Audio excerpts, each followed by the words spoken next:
Selamat sore pemirsa, demikian tadi berita pilihan iNews Sore bersama saya Stefani Patricia dan rekan saya Fandi Hasib yang akan bergantian menyampaikan informasi selama 2 jam ke depan.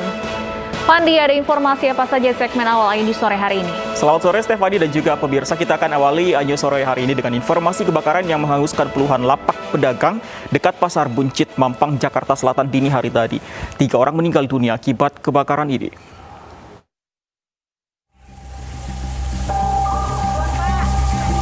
Api dengan cepat membakar puluhan lapak pedagang dan pemulung di dekat Pasar Buncit, Mampang, Jakarta Selatan. Peristiwa kebakaran pertama kali dilaporkan warga sekitar pukul 3 dini hari. Api diduga berasal dari salah satu lapak pedagang yang dengan cepat membesar karena banyaknya material mudah terbakar. Setidaknya 70 lapak pedagang dan pemulung ludes dilalap si jago merah.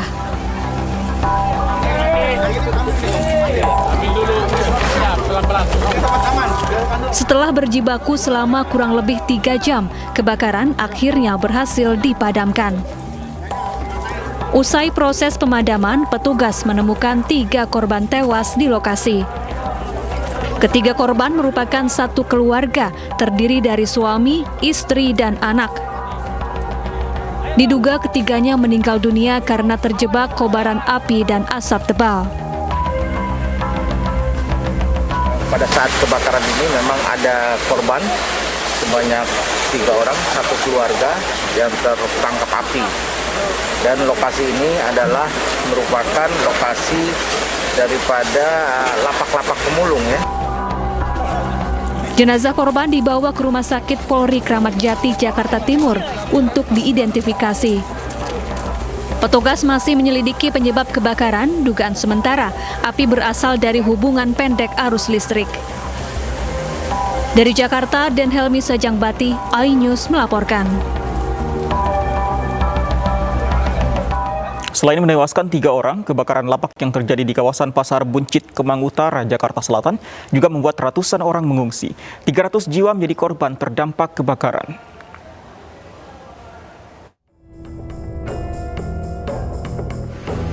Asap masih tampak mengepul di lokasi kebakaran lapak milik warga di kawasan Kemang, Jakarta Selatan Minggu pagi. Sejumlah bendera kuning dipasang di lokasi sebagai tanda tewasnya 3 warga dalam kebakaran tersebut. Sementara puluhan lapak semi permanen ludes terbakar dan rata dengan tanah. Beberapa warga mengais sisa harta benda yang masih bisa diselamatkan. Pihak Kelurahan Bangka Utara menyatakan sebanyak 300 jiwa terdampak kebakaran ini. Pihak kelurahan juga akan membangun posko pengungsian serta dapur umum. Yang terdampak itu tuh ada 300 orang. Kita lagi mendata untuk anaknya berapa, untuk lansianya berapa, kayak gitu. Karena untuk bantuan dari Dinas Sosial juga udah datang. Nanti ada di dekat masjid, dekat musola itu tuh untuk pengungsian. Yang di belakang pasar ini kita bangun untuk dapur umumnya. Hingga kini penyebab pasti kebakaran masih diselidiki. Dari Jakarta, Linek Utsiki, Enggar Listidiar, Jemi Yasin, iNews melaporkan. Pemirsa, untuk mengetahui kondisi terkini di lokasi kebakaran di Pasar Buncit, ada rekan kami Vito Erlangga di sana di kawasan Jakarta Selatan. Selamat sore, Vito. Sepertinya masih ada kepulan asap dari puing-puing sisa kebakaran di sana. Apakah pendinginan sudah selesai dilakukan?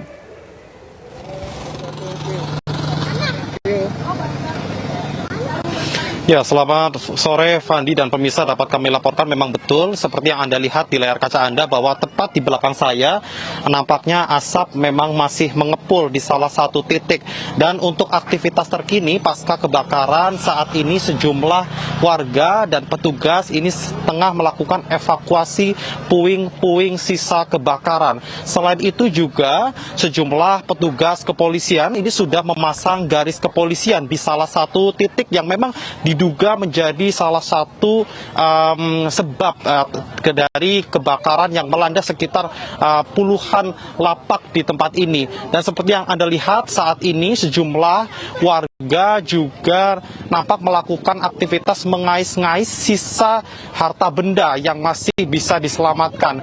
Kemudian tadi juga kami melihat ada dari tim identifikasi dari pihak kepolisian masih terus melakukan identifikasi terkait dengan penyebab dari kebakaran yang melanda di samping pasar warung Buncit ini. Memang Fandi dan pemirsa dapat kami laporkan seperti yang kita lihat bahwa memang kebakaran nampaknya mudah menyebar. Hal ini dikarenakan banyaknya material yang mudah terbakar. Dan perlu Anda ketahui bahwa di sini warga mayoritas adalah merupakan berprofesi sebagai pemulung yang terbiasa mengumpulkan barang-barang bekas begitu seperti kardus, kertas, kemudian botol plastik, sehingga apabila ada api yang menyambar ini juga kobaran api ini tidak bisa terhindarkan. Dan selain itu Fandi dan pemirsa dapat kami laporkan bahwa memang kebakaran ini sejauh ini berdampak kepada 300 warga yang menghuni di tempat ini. Dan dari data terbaru yang kami terima dari pihak kelurahan, dari 300 warga ini terdiri dari 50 kepala keluarga, dan diantaranya adalah 20 merupakan lansia dan 20 orang ini merupakan anak-anak. Kobaran api sendiri berawal dari salah satu rumah yang juga lapak milik warga yang kemudian dengan cepat merambat ke rumah-rumah lainnya. Dan di sini merupakan rata-rata rumah warga ini berbentuk semi permanen, Fandi, sehingga kobaran api mudah sekali menjalar. Fandi. Baik, Vito Erlangga, terima kasih untuk laporan Anda. Selamat bertugas kembali.